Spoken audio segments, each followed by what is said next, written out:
आज ये जो आपने अपने कॉलेज में एक कार्यक्रम आयोजित किया है ELP24 45 दिन का जो ट्रेनिंग कार्यक्रम था, उसमें बच्चों को आपने आज सर्टिफिकेट बांटे हैं, ये क्या कार्यक्रम था सर? ये जो एक्सपेरिमेंशियल लर्निंग प्रोग्राम का जो है पार्ट हमारे 4 वर्षीय कृषि अभियंत्रण का जो पाठ्यक्रम है उसमें शामिल है और इसमें 7वें सेमेस्टर के छात्रों ने प्रतिभाग किया है।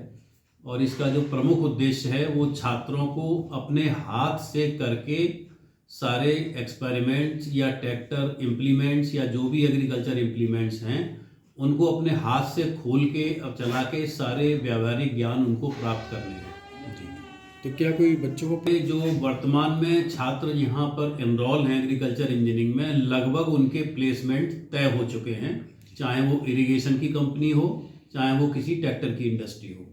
जी, अच्छा सर, यहाँ वर्तमान में 4 पाठ्यक्रम बीटेक लेवल के चल रहे हैं और मेरा जो प्रमुख बच्चों के बारे में सोचने का है वो एक तो गुणवत्तायुक्त शिक्षा और दूसरा उनके प्लेसमेंट पे काफ़ी मैं फोकस कर रहा हूँ कि छात्रों को 4 वर्षीय पाठ्यक्रम पूरा करने के बाद अपना कैरियर में जो उन्होंने डिसाइड किया था उसकी दिशा में ये महाविद्यालय पूरी तरीके से जुटा हुआ है और हमें अपेक्षित परिणाम भी प्राप्त हो रहे हैं। जी, नए वर्ष के लिए सर क्या प्रयोग आपने किए हैं इस विद्यालय में? नव वर्ष में हमारा खास तौर से जो ध्यान है वो ये है कि जो नेशनल एजुकेशन पॉलिसी की रिकमेंडेशन है कि आप जो आपकी शिक्षा है उसके साथ साथ विद्यार्थियों में नैतिक मूल्यों का भी समावेश किया जाए और उस ओर हमने अपना कदम बढ़ाया है। अभी पिछले महीने में ही हमने 1 या 3 दिवसीय कार्यक्रम इस दिशा में आयोजित किया था और वो सफल कार्यक्रम आप रहने की वजह से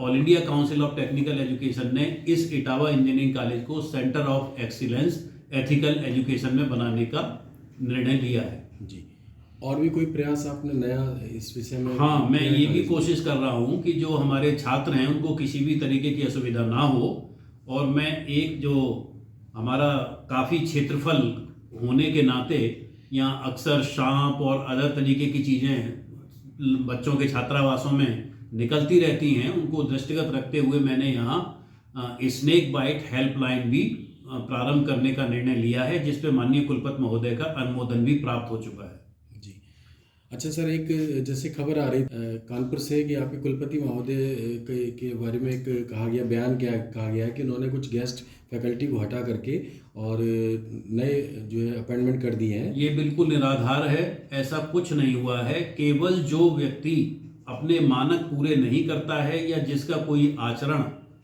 ठीक नहीं है उसी को हटाने के लिए सिलेक्शन कमेटी ने निर्णय लिया होगा। ऐसे अपॉइंटमेंट्स में माननीय कुलपति जी का कोई रोल नहीं है, संबंधित संकाय के अधिष्ठाता ही उनकी नियुक्ति करते हैं और इसके बावजूद भी जो हमारे यहाँ नियुक्त गेस्ट फैकल्टी है लगभग वो पूर्व से कार्य कर रही है। संख्या कम होने की वजह से कहीं कहीं से पोस्टों को कम किया गया है।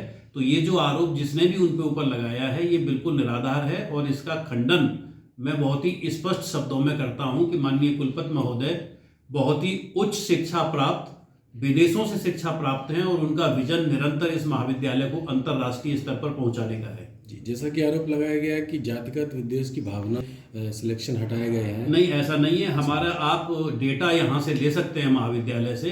अभी भी जो नियुक्त गेस्ट फैकल्टी है हमारे तीनों महाविद्यालयों में, उनमें केवल 4 जनरल के हमारे कैंडिडेट हैं, बाकी सारे कैंडिडेट्स हमारे SC और OBC वर्ग से हैं। तो इस तरीके का आरोप लगाया जाना ये बहुत ही घिनौना आरोप है और इसकी मैं निंदा करता हूँ।